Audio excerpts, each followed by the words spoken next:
Jaylen, did you know that was going to be the first call of the game? And if so, when did you know it, and did you think you could pop it for 75 in the touchdown? Yeah, I knew it was the first call about 2 days ago. But, I just trust my lineman. Thank God for, having it like that. Trust my lineman, hit the same, and, the thing was just not to get caught, so. Jaylen, what changed after that play that maybe didn't allow you all to continue to find success on the ground? I just feel like they were really good up front. That's something obvious. Really good at front. We just got to do a better job of sustaining blocks, just creating movement. Eric Kane?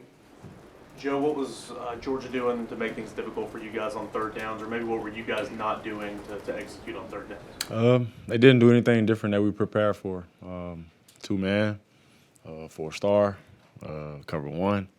You saw what happened on the first cover one. He hit it through the middle, so they got out of that. Other than that, man, you just got to execute as an offense. You got to keep going. When the momentum's that high, especially in your stadium, you just got to keep going. You got to keep rolling. You got to swing no matter what. Joe, those tackles were out tonight. Spraggs goes down. You've already lost 2 wide receivers. What is it like trying to operate the offense when you get 2s and 3s coming in? The same thing I preach in practice. Everybody has to take a rep, no matter who's in. You're starting 5 going. Your backups, and your backups. You have to be able to understand what's the intent of the play and what we're trying to do with this. Anything else for these guys? Wes? Joe, with some of the moving pieces, obviously, a couple of guys at receiver have gone out, a couple of offensive tackles have gone out, a lot of new pieces there in the passing game. Has that made it more difficult to find rhythm at the end of the day? No, whoever's in the game got to be able to execute no matter what. You're on a scholarship to come here and play football, so that's what you got to do. Go right here in the front. Yeah, and this can be for either one of you. Just can you talk a little bit about how you refocus and get ready, for essentially the end of the regular season next week? Yeah, I feel like you just got to go in tomorrow, learn from your mistakes. Same thing you do every week, just learn from your mistakes and just go out there the next week and try to operate at your highest level. No matter what, no matter who's out there, you got to be able to operate. The more hard work you put in, the more you'll get out of it. So the more that we go in there with the mindset that how bad do we really want it, Monday practice or Tuesday practice, you got to go in there, you got to attack the day, and then you just got to go execute at the end of the day, no matter what. No problem. Thank you.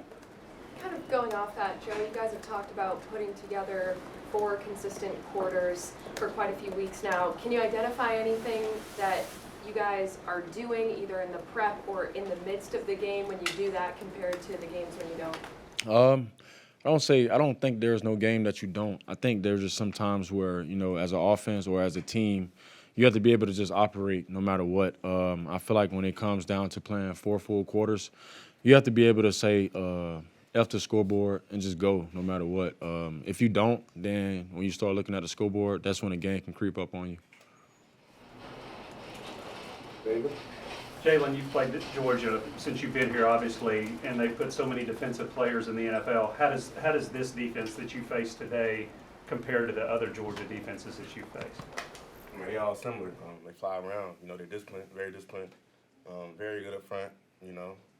Great back end, great DBs. It's just Georgia.